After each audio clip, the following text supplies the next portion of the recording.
My name is Katy Gray Brown, and I teach philosophy and peace studies and direct the peace studies program.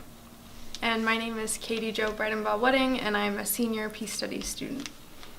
Yeah. And there's been a lot of discussion in the last month about student activism. And after some school districts in Texas threatened to suspend students who were involved in peaceful protests, universities and colleges across the country, including Manchester University, issued statement in support of peaceful protests. And so we've been excited to have conversations about what those protests might look like. I know that there are a number of actions being planned for the next month and a half, I think. Some of them involve shorter protests. Others are more longer and sustained protests. You want to mention what some of those are?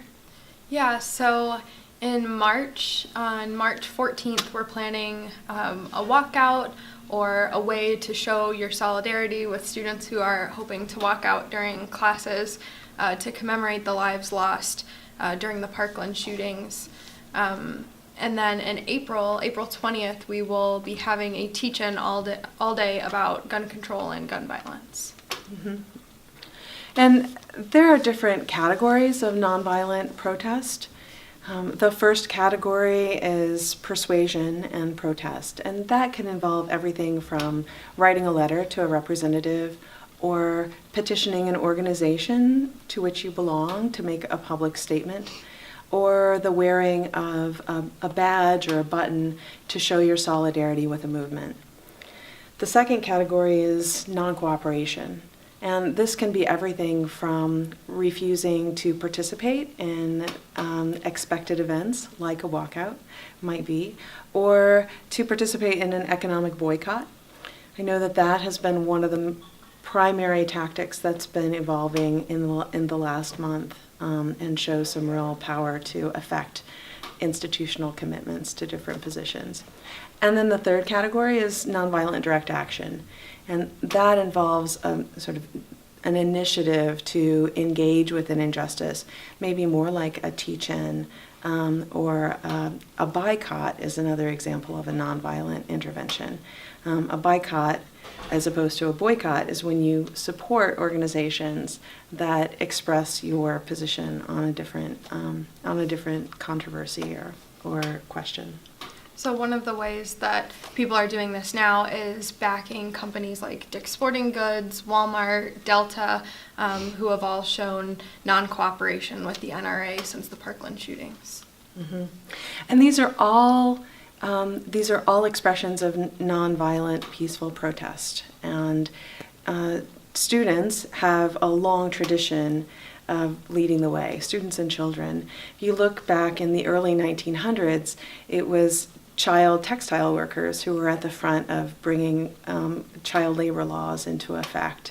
In 1963, it was children and students in Birmingham that were part of the Children's Crusade working for civil rights. And now we find young people from Parkland who have been survivors of the shooting at the forefront of this. I was struck, Emma Gonzalez is a student from Parkland who 3 weeks ago didn't even have a Twitter account, and now she has more than 1 million followers because she's been at the forefront of saying we need a political system that responds to our needs and our safety. Yeah, so I think many times, especially in the past couple years, a lot of us have been caught by these really tough conversations, either in the classroom, in our communities, or even with our loved ones. And so I think there are a number of ways that you can approach these discussions so that they are constructive and can lead to more conversations down the line. And so I think the first thing you can do is educate yourself on the issue, find reputable sources to read about. You know, if you see something on Facebook, make sure you click on the link and see where it leads to, and figure out, where you stand in these issues. And then I think the next thing is really listening to people. Many times, people aren't being listened to by someone who has a completely different view from them. And so if you just take that initial step to listen to somebody who has a different opinion than you, then it can lead to a more constructive conversations and lead to them wanting to have more conversations with you in the future. I think maybe the most obvious and most important part of having conversations with people who disagree with you is just being willing to have those conversations. Sometimes it can be really tough, especially if you are approaching someone you're really close with, like someone in your family, for example, that has a different view than you.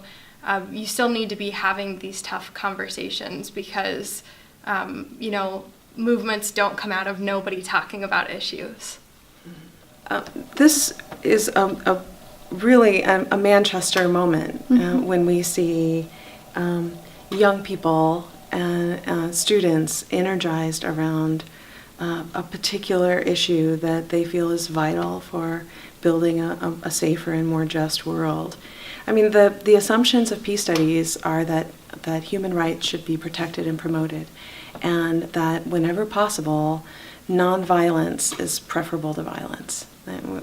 We're trying to construct a world that respects human rights and that limits the violence that people experience. And so these different expressions of peaceful protest are very much in line with what we want all citizens to be. So when we see young people engaged and informed, that's a powerful, powerful way to change society.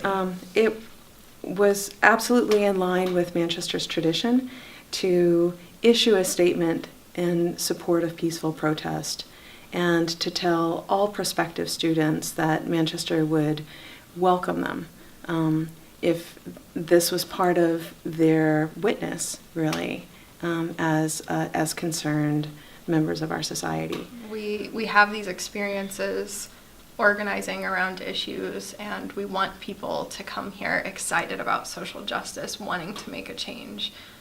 So, I mean, I think you're right when you're saying that it wouldn't make sense for Manchester to not want these people, because this is what the institution is all about.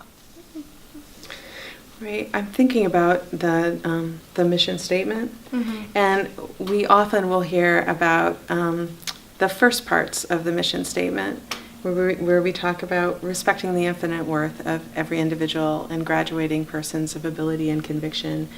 But the final phrase of the mission statement is just as crucial, right? That we graduate people who draw upon their education and faith to live principled, productive, and compassionate lives to improve the human condition. And that's what these peaceful protests are exactly about.